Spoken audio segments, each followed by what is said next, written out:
بسم الله الرحمن الرحيم. السلام عليكم. كسو دوادا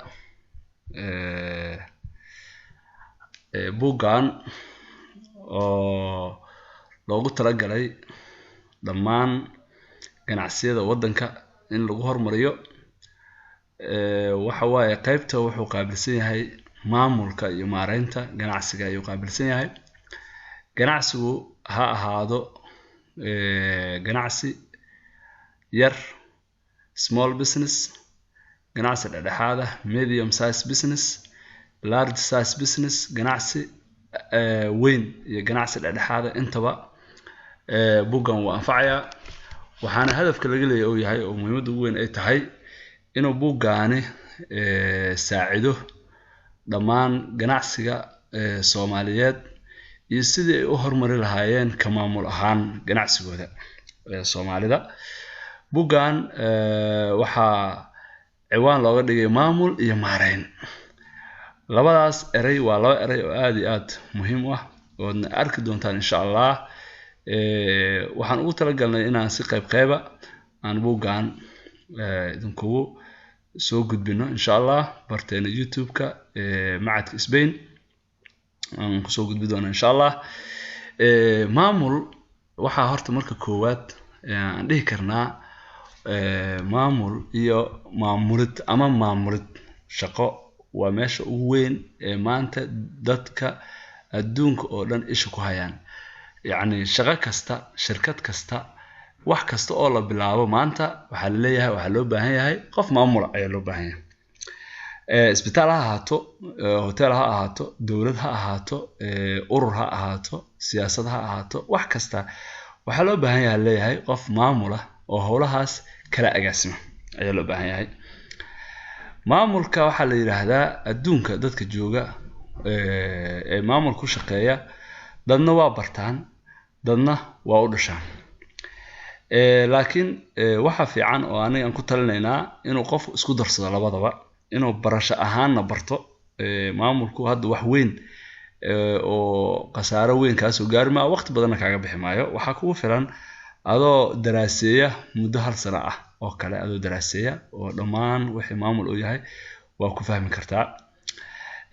dhalashadana waxa waaye qofku inuu asagu markii hore asal ahaanba oo diyaarsanaa oo nin maamul u diyaarsano dadka u tacaadufayo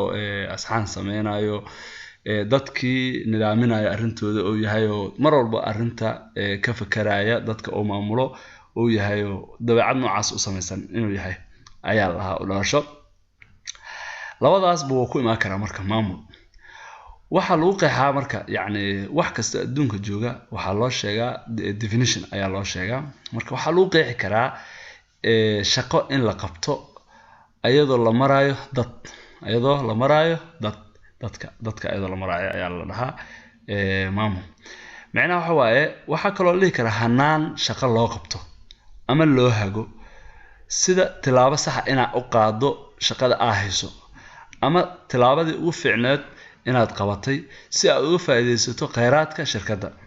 hantida shirkadda, isla markaasna loo gaaro shirkaddu targetka ay lahayd ama yoolka ay lahayd loo gaaro ayaa la yiraahdaa. wax kasta oo shirkad kasta adduunkan jooga u jirta waxa waaye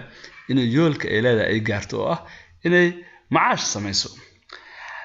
ama yeesho macaash sameynina shirkadaha aan dawliga ahayn waxay ay targetkooda u yahay shaqadooda inay sidii ugu fiicneed ay u gaartay dadka targetka u ah ama beneficiary-ga la dhaho dadka u ah. saas daraadeed marka maamulku waxa waaye waa hawl la qabanayo ayadoo loo maraayo dadku marka waxa waaye aad iyo aad ayaa la idinka rabaa inaa iskaga fiirisaan. waxa kaloo jira maamul waxa uu la falgalaa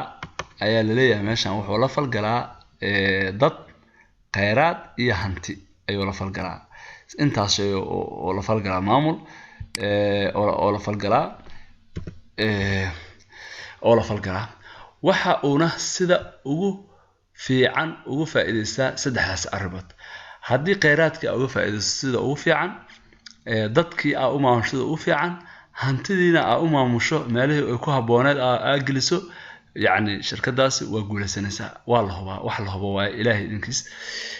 maamulka waa waxa uu adag ee shaqo la qabto waxa uu adag shaqo la qabto maamul wuxuu rabaa ahaado dhakhtar meel laga shaqeeyaa ahaado isbitaal kulli waxa rabaa ahaadaan dhakhtarku haduusan aqoonin maamul yani ma shaqeysan karo maamul waxa uu maamulaa dad oo aad u dhib badan tahay waxa kale oo maamulaa kheyraadka shirkadda ayuu maamulaa marka maamulka muhiimadiisu waxa waaye waa intaas waaye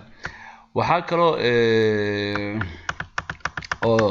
يعني muhiimada oo maamulku leeyahay ka fahmi kartaan waxa ka fahmi kartaan shaqaale cusub hadii shirkad lagu soo biiriyo maanta shaqaale cusub hadii shirkad lagu soo biiriyo waxa uu horeyso oo la baraa waxa waaye maamulkiisa waa يعني qofka aan la shaqeynay asaa ka hoos shaqeynaysa